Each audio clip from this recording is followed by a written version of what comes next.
Capítulo 1 El bucle del hábito. El poder de los hábitos. Por Charles Duhigg. La mayor parte de las decisiones que tomamos a diario pueden parecernos producto de una forma reflexiva de tomar decisiones, pero no es así. Son hábitos. Y aunque cada hábito no tiene mucha importancia en sí mismo, con el tiempo, las comidas que pedimos, lo que decimos a nuestros hijos cada noche, si ahorramos o gastamos, la frecuencia con que hacemos ejercicio y el modo en que organizamos nuestros pensamientos y rutinas de trabajo tienen un profundo impacto en nuestra salud, productividad, seguridad económica y felicidad. Los hábitos empiezan sin que nos demos cuenta, se instalan inadvertidamente y para cuando queremos librarnos de ellos se han convertido en rutinas inamovibles. A veces surgen de un gesto cotidiano, como la sensación de relax que sentimos al llegar a casa y encender la tele. En ocasiones, se trata de hábitos inducidos, como usar dentífrico para cepillarse los dientes o utilizar ambientador. Decidido a desentrañar la psicología y la neurología de nuestros hábitos más arraigados, Charles Duhigg recurre a los más recientes descubrimientos en materia cerebral para mostrar a los lectores cómo llegar a dominar los resortes que definen nuestras costumbres. El libro ofrece explicaciones sobre los hábitos, su formación y su gestión en el ámbito personal, empresarial y de las sociedades. En este resumen nos centraremos en el análisis de los patrones fundamentales que determinan el surgimiento de los hábitos en el ámbito de la vida cotidiana y de la publicidad, y señalaremos además algunos de los factores implicados en la transformación de los hábitos organizacionales. Capítulo 1 El bucle del hábito. Surgen porque el cerebro siempre está buscando una forma de ahorrar esfuerzo. Si dejamos que utilice sus mecanismos, el cerebro intentará convertir casi toda rutina en un hábito, porque los hábitos le permiten descansar más a menudo. Este instinto de ahorrar energía es una gran ventaja.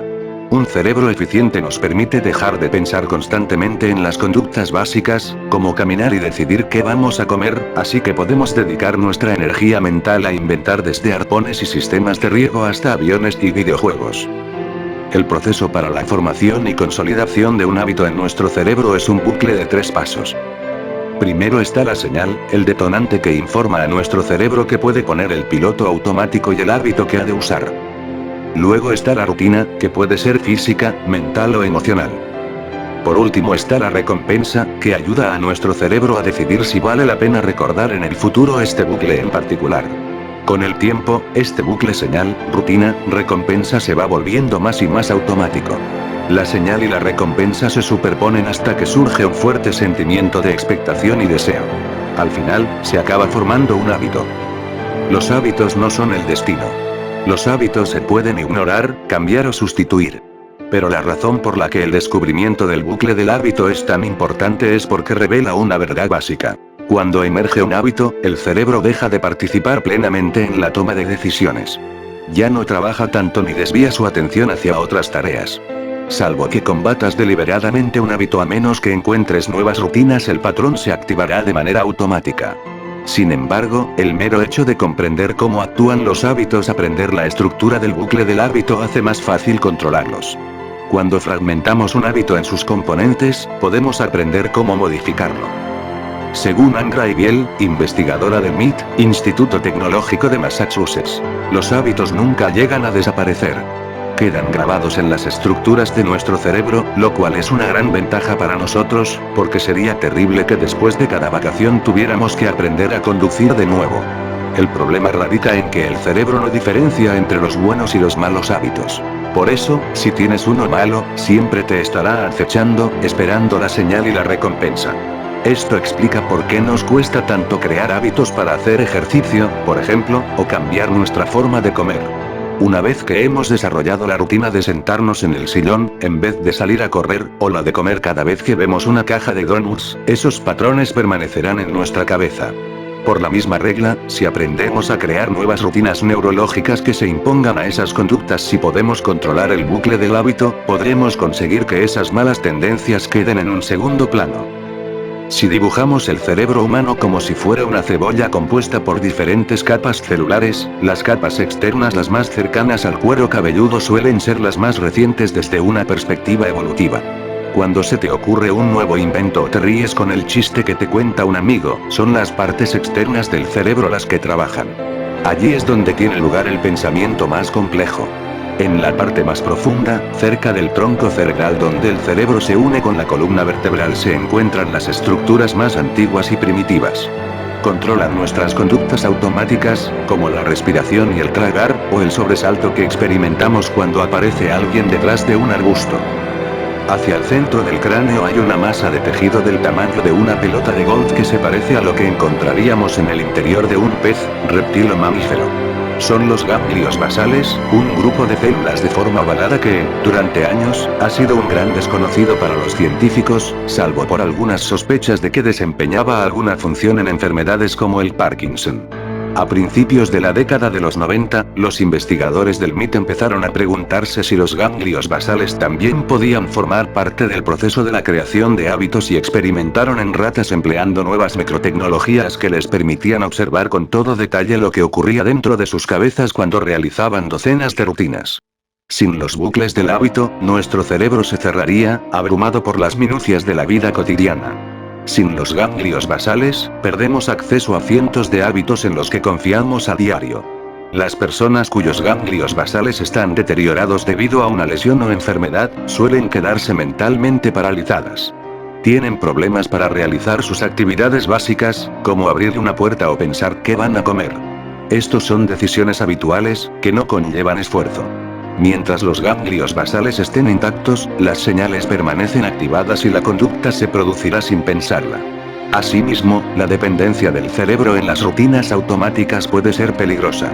Los hábitos son tanto una bendición como una maldición.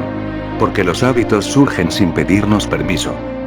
Los científicos han estudiado los cerebros de los alcohólicos, fumadores y adictos a la comida, y han medido los cambios en su neurología, las estructuras de sus cerebros y la circulación de sustancias neuroquímicas dentro de su cerebro a medida que se van instaurando los deseos.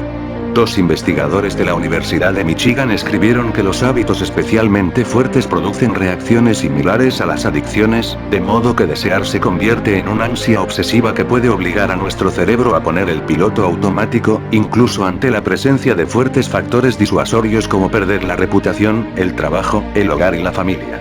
Sin embargo, estos deseos no tienen el control absoluto sobre nosotros. Existen mecanismos que pueden ayudarnos a no caer en las tentaciones. Pero, para superar el hábito, hemos de reconocer qué ansia está guiando nuestra conducta.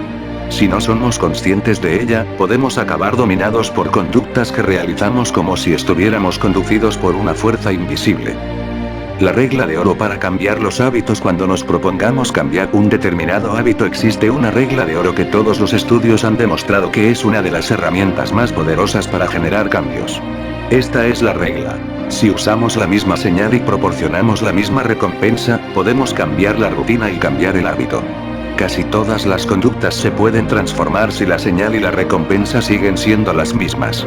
La regla de oro ha funcionado en tratamientos contra el alcoholismo, la obesidad, los trastornos obsesivo-compulsivos y otros cientos de conductas destructivas, y comprenderla puede ayudar a cualquier persona a cambiar sus viejas costumbres. Los intentos para dejar de picotear entre horas, por ejemplo, suelen fracasar a menos que una nueva rutina satisfaga a las viejas señales y recompensas. Una fumadora normalmente no puede dejar de fumar a menos que encuentre alguna actividad para reemplazar el tabaco cuando se activa su deseo de nicotina. Preguntar a los pacientes qué es lo que desencadena su conducta habitual se denomina entrenamiento de conciencia y es el primer paso de un proceso llamado entrenamiento de la inversión del hábito. Consiste en identificar las señales que provocan una rutina. Es posible que al principio no encontremos razones de por qué realizamos un determinado hábito nocivo, pero, si tratamos de buscarlas, es probable que acabemos por aclararlas. Por ejemplo, podemos pensar en qué situaciones típicas se produce ese hábito y después identificar qué sentimos después de este, que puede ser un estímulo físico. Entonces, cuando se produce la señal y también hemos identificado la recompensa, necesitamos desarrollar una respuesta competitiva que sustituya a la rutina. Podemos llevar un registro de los momentos en que se produce la señal a lo largo del día y, en cada momento, realizar la respuesta competitiva que sustituya a la antigua rutina. Las técnicas de la terapia de inversión de hábito ponen de manifiesto uno de los principios fundamentales de los hábitos. Con frecuencia, no acabamos de entender las ansias que controlan nuestras conductas hasta que nos dedicamos a observarlas. Y aunque sea fácil describir el proceso de cambiar el hábito, no necesariamente lo es llevarlo a cabo.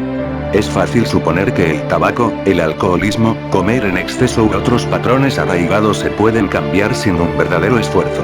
Pero el verdadero cambio requiere trabajo y entender las ansias que nos conducen a esas conductas. Cambiar cualquier hábito requiere determinación. Si identificas las señales y las recompensas, puedes cambiar la rutina. Al menos la mayoría de las veces. No obstante, para algunos hábitos, hace falta otro ingrediente: la convicción. En el caso de los alcohólicos, por ejemplo, aunque les ofrezcas a las personas mejores hábitos, eso no remedia la causa por la que empezaron a beber. Llega un momento en que tienen un mal día y ninguna rutina conseguirá que todo parezca que está bien. Lo que realmente puede cambiar las cosas es creer que pueden afrontar esa situación de estrés sin el alcohol. Para que los hábitos cambien de manera permanente, la gente ha de estar convencida de que el cambio es posible. Y cuando las personas se unen a grupos donde el cambio parece viable, el potencial para que éste se produzca es más real. Para las empresas, entender la ciencia del ansia es revolucionario. Existen docenas de rituales diarios que deberíamos realizar cada día y que jamás se convierten en hábitos porque, muchas veces, suele ser complicado averiguar cuáles son los deseos intensos que nos conducen a los hábitos. Algunas empresas, como los grandes almacenes Target, con el fin de seleccionar sus ofertas publicitarias, utilizan datos de clientes y generan algoritmos para predecir las compras de cientos de consumidores. Y son capaces incluso de llegar a descubrir, en función del registro de compra, qué clientas están embarazadas y qué ofertas deben enviarles. Porque todas las mujeres embarazadas que compran en Target suelen seguir unos hábitos de compra similares. Por otra parte, cuando utilizamos un nuevo producto de consumo, necesitamos alguna señal de que el producto está funcionando. A principios del siglo XX triunfó una pasta dentífrica llamada Pepsodent, a partir de la cual la mayoría de los estadounidenses convirtió en un hábito el cepillado de sus dientes. Con el tiempo se descubrió el motivo por el que Pepsodent se situó por delante del resto de pastas dentífricas de su época. Pepsodent contenía ácido cítrico, producto que entonces no utilizaban el resto de sus competidores. El ácido cítrico provocaba un picor refrescante en la boca al final del cepillado que hacía sentir a quienes la utilizaban que tenían la boca limpia. Cuando la gente empezó a desear sentir ese refrescante picor tras haberlo asociado a la limpieza, el cepillado se convirtió en un hábito. Aunque el picor no hace que la pasta dentífrica sea más eficaz, esa sensación convence a la gente de que el producto está haciendo su trabajo. Otra señal que asociamos frecuentemente a la limpieza es la espuma de algunos productos. El champú no tiene por qué hacer espuma, pero se le añaden sustancias espumosas porque la gente espera eso cada vez que se lava el pelo. Lo mismo sucede con el detergente para la ropa. Y con la pasta de dientes. Ahora todas las compañías añaden lauril sulfato de sodio para que la pasta de dientes haga más espuma. No limpia más, pero la gente se siente mejor cuando tiene un montón de espuma en la boca. Cuando el cliente empieza a desear esa espuma, se empieza a desarrollar el hábito. Cualquiera puede utilizar esta fórmula básica para crear sus propios hábitos o descubrir qué hábitos son susceptibles de crearse en los consumidores. Se trata de escoger la señal y la recompensa adecuadas. Y entonces aparecerá el deseo que lleva a la formación del hábito. Los hábitos básicos de las organizaciones de éxito. Algunos hábitos tienen el poder de iniciar una reacción en cadena, cambiando otros hábitos a medida que se instauran en la vida de una persona o en una organización. Es decir, algunos hábitos importan más que otros para rehacer los negocios y la vida. Son hábitos básicos. Son los hábitos que más importan, aquellos que, cuando empiezan a cambiar, desplazan y rehacen otros patrones. Si nos concentramos en cambiar y en cultivar los hábitos esenciales, podemos producir cambios generalizados. Sin embargo, identificar los hábitos básicos es engañoso. Para descubrirlos se ha de saber dónde se tiene que mirar. Detectar los hábitos básicos significa buscar ciertas características. Los hábitos básicos ofrecen lo que conocemos dentro de la literatura académica como pequeños triunfos. Ayudan a que florezcan otros hábitos creando nuevas estructuras y establecen sistemas de trabajo en los que el cambio se vuelve contagioso. Los pequeños triunfos son justamente lo que parecen y forman parte del proceso en que los hábitos básicos crean cambios generalizados. Un gran número de investigaciones han demostrado que los pequeños triunfos tienen un poder enorme, una influencia desproporcionada para lo que son los logros de las propias victorias. Cuando se ha logrado un pequeño triunfo, se ponen en marcha las fuerzas para lograr otro pequeño triunfo. Los pequeños triunfos alimentan cambios transformadores elevando las pequeñas ventajas a patrones que convencen a las personas de que pueden lograr cosas aún mayores. Algunas compañías y organizaciones de Estados Unidos han adoptado la idea de utilizar hábitos básicos para reestructurar los centros de trabajo. Los hábitos básicos nos transforman creando culturas que nos aclaran los valores, que en los momentos difíciles o de incertidumbre es fácil que olvidemos. Hacia principios de la década de los 80, un joven llamado Howard Schultz trabajaba para un fabricante de plásticos cuando observó que un pequeño empresario poco conocido de Seattle le encargaba un número exagerado de conos para filtros de café. Schultz tomó un avión y se enamoró de la compañía, Starbucks. 2 años después, cuando se enteró de que Starbucks, que por aquel entonces contaba solo con 6 tiendas, estaba en venta, pidió dinero a todos sus conocidos y la compró. Eso fue en 1987. En 3 años, ya tenía 84 tiendas. 6 años después, más de 1000. En la actualidad, hay 17,000 tiendas en más de 50 países. El enfoque de Schultz en la formación de los empleados y en el servicio al cliente convirtió a Starbucks en una de las compañías más famosas del mundo. Durante años estuvo personalmente implicado en casi todos los aspectos de la dirección de la empresa. En el año 2000 estaba agotado y delegó en otros ejecutivos los asuntos cotidianos. A partir de ese momento, Starbucks empezó su declive. Al cabo de unos pocos años, los clientes empezaron a quejarse de la calidad de las bebidas y del servicio al cliente. Los ejecutivos, concentrados en la frenética expansión de la compañía, muchas veces desoían las quejas. Los empleados dejaron de estar contentos. Las encuestas indicaban que la gente empezaba a asociar Starbucks con café tibio y sonrisas vacías. Así que en 2008 Schultz volvió a asumir la gerencia de la compañía. Entre sus prioridades estaba reestructurar algunos puntos del programa de formación de la empresa, entre los que se incluían potenciar la fuerza de voluntad y la autoconfianza de los empleados o partners, socios, en el léxico de Starbucks. En la última etapa de Starbucks, los experimentos que realizaron los investigadores contemplaban la ciencia de la fuerza de voluntad de un modo ligeramente distinto a como lo habían hecho hasta entonces. Descubrieron que, cuando se les pide a las personas que hagan algo que requiere autocontrol, si piensan que lo están haciendo por razones personales, les cuesta mucho menos. Si sienten que no tienen autonomía, que simplemente están siguiendo órdenes, sus músculos de la fuerza de voluntad se cansan mucho antes. Para las compañías y organizaciones, esta visión tiene grandes implicaciones. El mero hecho de dar a los empleados un voto de confianza, el sentimiento de que tienen el control, de que tienen autoridad para tomar decisiones puede aumentar radicalmente la cantidad de energía y concentración que aportan a sus trabajos. En una planta industrial de Ohio, por ejemplo, se observó a los trabajadores de la cadena de montaje a los que se dio potestad para tomar pequeñas decisiones sobre sus horarios y entorno de trabajo. Diseñaron sus propios uniformes y tenían autoridad sobre los turnos. No cambió nada más. Todos los procesos de manufacturación y escalas salariales eran idénticos. A los 2 meses, la productividad de la planta había aumentado un 20%. Los trabajadores hacían pausas más cortas y cometían menos errores. Dar la oportunidad a los empleados para que sintieran que tenían el control hizo que aumentara notablemente el grado de autodisciplina que utilizaban en su trabajo. Lo mismo sucedió en Starbucks. Hoy en día, la compañía está centrada en conceder a los empleados una mayor autoridad. Les han pedido que vuelvan a diseñar la disposición de las cafeteras expreso y de las cajas registradoras, que decidan ellos mismos cómo dar la bienvenida a los clientes y dónde colocar los productos. No es extraño que un store manager, el responsable del local, pase horas reunido con sus empleados discutiendo cuál es el mejor lugar para colocar una batidora. Hemos empezado a pedir a nuestros partners que utilicen su intelecto y creatividad, en lugar de decirles: saca el café de la caja, pon aquí la taza, sigue esta regla, dice Chris Engskov, uno de los vicepresidentes de Starbucks. A la gente le gusta sentir que tiene el control sobre su vida.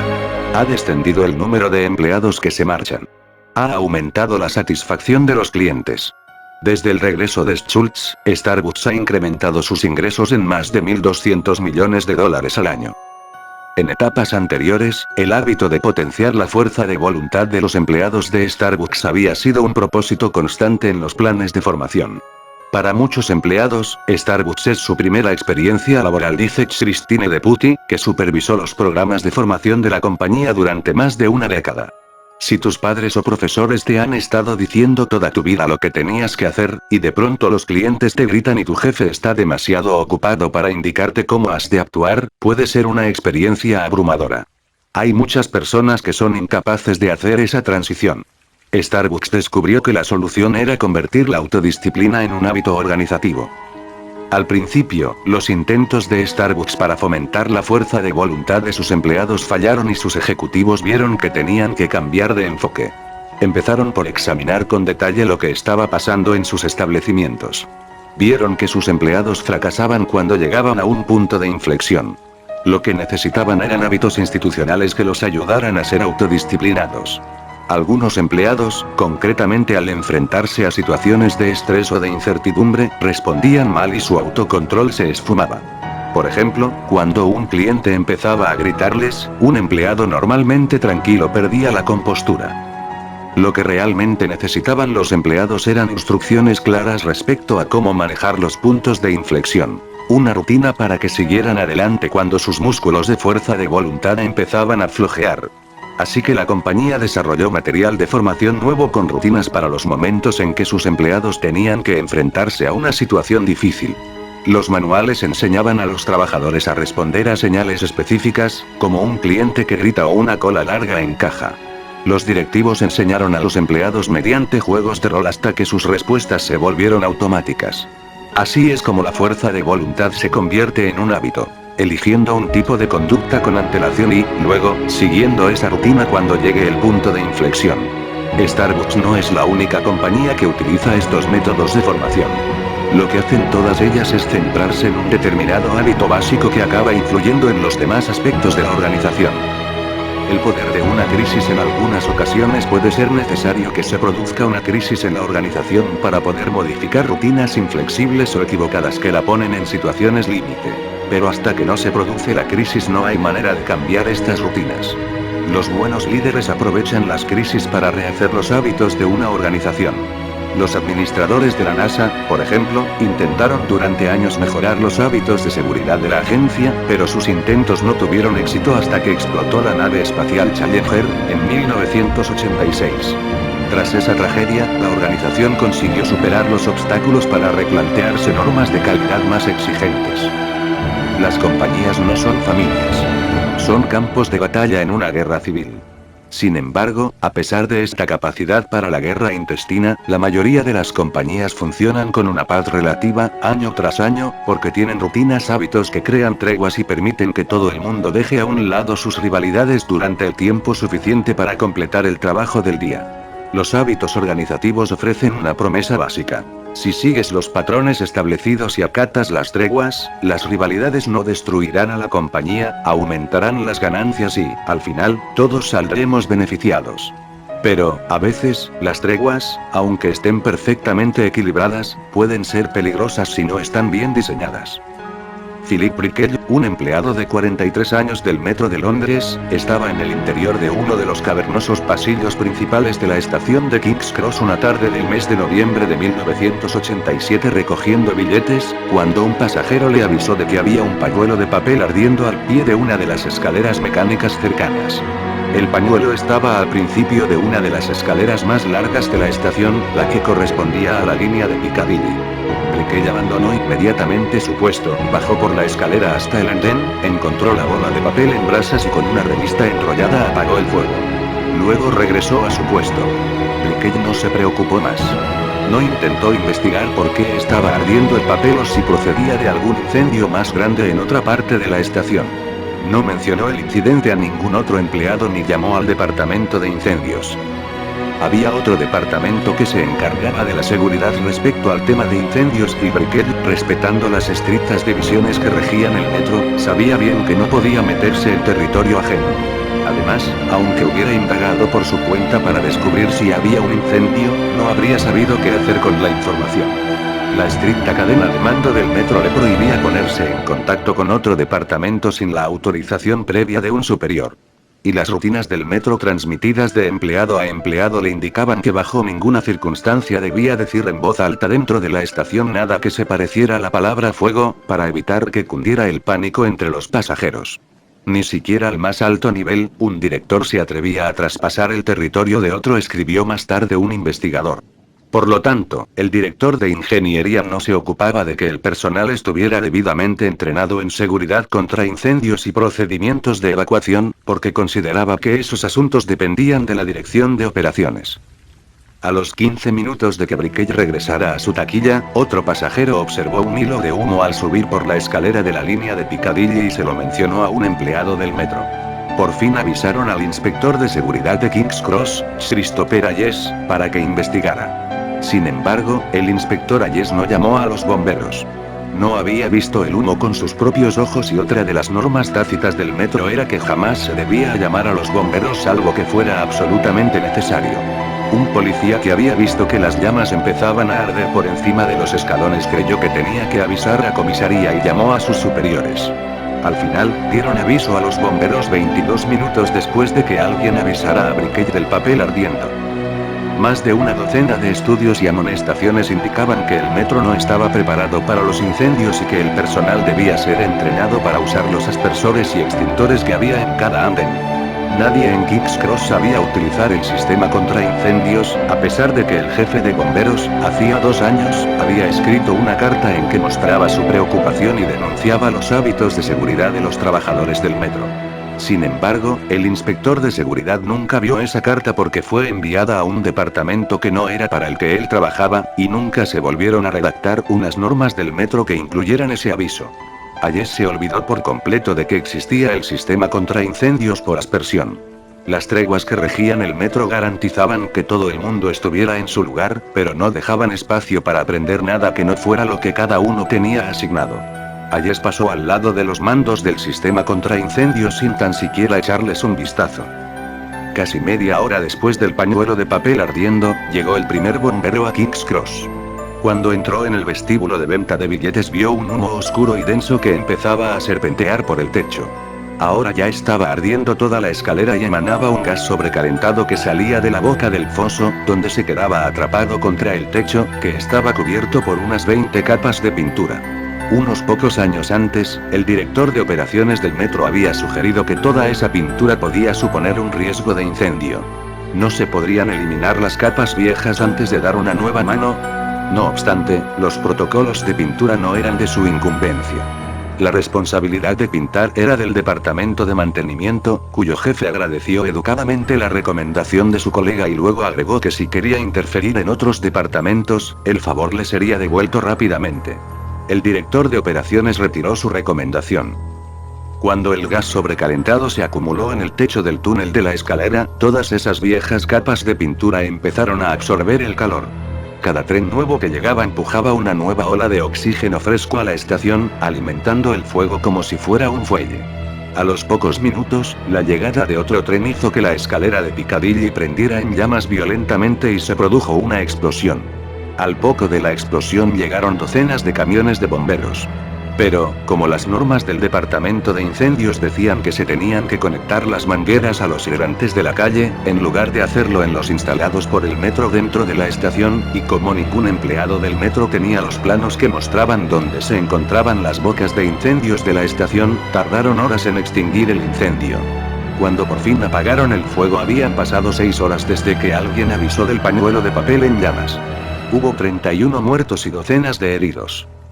¿Por qué me enviaron directamente al fuego?, preguntaba un profesor de música al día siguiente desde la cama de un hospital. Podía verlos quemándose. Podía oír sus gritos. ¿Por qué nadie se hizo cargo de la situación? Para responder a estas preguntas, veamos algunas de las treguas en las que basaba su funcionamiento el metro de Londres. 1. Los vendedores de billetes estaban advertidos de que su jurisdicción se limitaba estrictamente a la venta de billetes. Por lo tanto, si veían un papel en llamas, no avisaban a nadie por temor a traspasar sus fronteras. 2. Los empleados de la estación no sabían utilizar el sistema de aspersión ni los extintores, porque el equipo lo supervisaba otro departamento. 3. El inspector de seguridad de la estación jamás vio la carta del Cuerpo de Bomberos de Londres en que se avisaba del riesgo de incendio porque se envió al director de operaciones, y ese tipo de información no se compartía con otros departamentos. 4. Los empleados tenían instrucciones de llamar a los bomberos únicamente como último recurso, para no provocar innecesariamente el pánico entre los pasajeros. 5. El cuerpo de bomberos insistió en utilizar los hidrantes de la calle y no quiso saber nada de las tomas de agua del vestíbulo de venta de billetes que podían haber suministrado agua, porque tenían órdenes de no utilizar los equipos instalados por otras empresas. En realidad, las crisis son oportunidades tan valiosas, que un líder inteligente prolonga deliberadamente ese sentimiento de emergencia. En todas las compañías donde los hábitos institucionales son tóxicos, es posible realizar el mismo tipo de cambios.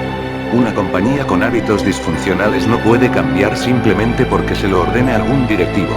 Por el contrario, los ejecutivos inteligentes buscan el momento de crisis o crean una percepción de crisis y cultivan ese sentimiento de que algo ha de cambiar, hasta que al final todo el mundo está dispuesto a superar los patrones con los que viven todos los días. Eso es justamente lo que ocurrió tras el incendio en la estación de King's Cross. 5 días después del incendio, el secretario de Estado británico nombró a un investigador especial, Desmond Fennell, para que estudiara el incidente.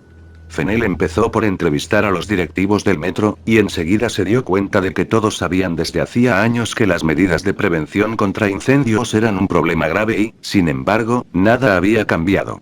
Algunos administradores habían propuesto nuevas jerarquías que habrían aclarado la responsabilidad de la prevención contra incendios.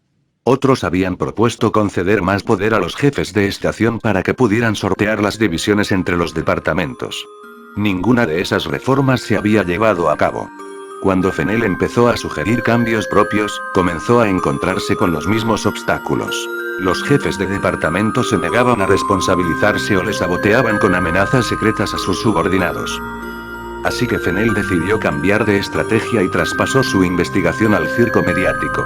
Convocó sesiones públicas que duraron 91 días y pusieron al descubierto una organización que había hecho caso omiso de las múltiples advertencias sobre los riesgos. Dio a entender a los periodistas que los pasajeros corrían un grave peligro cada vez que entraban en el metro. Interrogó repetidamente a docenas de testigos que describieron la organización como un lugar donde las batallitas eran más importantes que la seguridad de los pasajeros. Su informe final, de 250 páginas, publicado casi al cabo de un año del incendio, era una acusación mordaz sobre el metro donde se retrataba a una organización malograda por la ineptitud burocrática. La respuesta fue inmediata y abrumadora. Los pasajeros se amotinaron delante de las oficinas del metro. Los directivos fueron despedidos. Se dictaron un montón de nuevas normas y se superó la cultura del metro. Actualmente, todas las estaciones tienen un jefe cuya responsabilidad principal es la seguridad de los pasajeros, y todos los empleados tienen la obligación de comunicar hasta el menor indicio de riesgo. Todos los trenes siguen funcionando a su hora. Pero los hábitos del metro y sus treguas se han adaptado lo suficiente como para dejar claro quién tiene la última palabra para la prevención contra incendios, y todo el mundo está autorizado para actuar, sin que importe que se esté metiendo en territorio de otro. Conclusión: en la última década, nuestra comprensión sobre la neurología de los hábitos y el modo en que actúan los patrones en nuestras vidas, sociedades y organizaciones se ha ampliado de formas que jamás hubiéramos podido imaginar hace 50 años. Ahora sabemos por qué surgen los hábitos, cómo cambian y cuál es su mecánica de funcionamiento. Sabemos cómo desmenuzarlos en partes y reconstruirlos según nuestras especificaciones. Sabemos por qué la gente come menos, hace más ejercicio, es más eficiente en su trabajo y tiene una vida más saludable. Transformar un hábito no siempre es fácil o rápido. No siempre es sencillo. Pero es posible. Y ahora sabemos por qué. Por desgracia, no existe una serie de pasos específicos que nos garantice que a todos nos funcionará. Sabemos que un hábito no se puede erradicar. Sencillamente, se ha de sustituir. Y sabemos que los hábitos son más maleables cuando se aplica la regla de oro para cambiar los hábitos. Mantener la misma señal y la misma recompensa, e insertar una nueva rutina. Pero eso no basta. Para que el hábito se afiance, hemos de creer que el cambio es posible. Normalmente, esa creencia solo surge con la ayuda de un grupo. Si quieres dejar de fumar, instaura una rutina diferente que satisfaga el deseo de fumar. Luego, busca un grupo de apoyo, unos cuantos exfumadores o una comunidad que te ayude a creer que puedes estar sin nicotina, y utiliza el grupo cuando sientas que te fallan las fuerzas. Es evidente. Si quieres cambiar un hábito, has de hallar una rutina alternativa, y tus probabilidades de éxito aumentarán espectacularmente cuando te comprometas a cambiar formando parte de un grupo. Tener fe es esencial, y eso se produce a raíz de una experiencia grupal, aunque esa comunidad solo se componga de 2 personas. Sabemos que el cambio es posible. Los alcohólicos pueden dejar de beber. Los fumadores pueden dejar de fumar. Los eternos perdedores pueden llegar a ser campeones. Puedes dejar de morderte las uñas o de picotear en el trabajo, de gritar a tus hijos, de pasarte la noche en vela o de preocuparte por cosas pequeñas. Y tal como han descubierto los científicos, no solo cambian las vidas de las personas cuando se ocupan de sus hábitos. También las empresas, organizaciones y comunidades pueden hacerlo.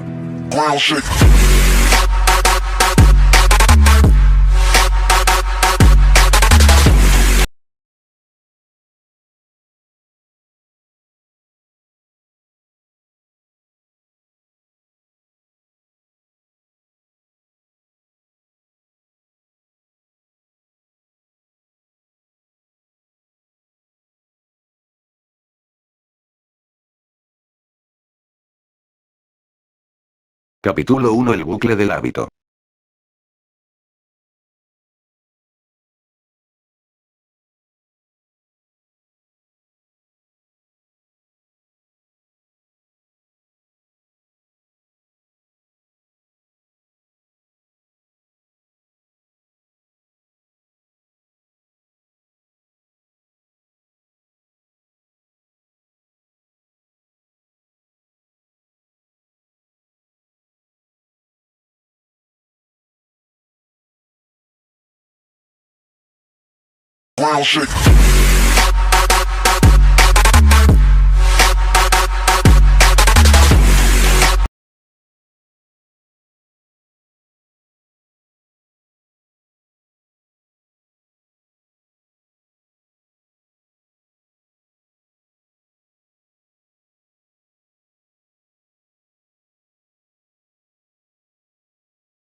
Capítulo 2: La regla de oro para cambiar los hábitos. Capítulo 3: Los hábitos básicos de las organizaciones de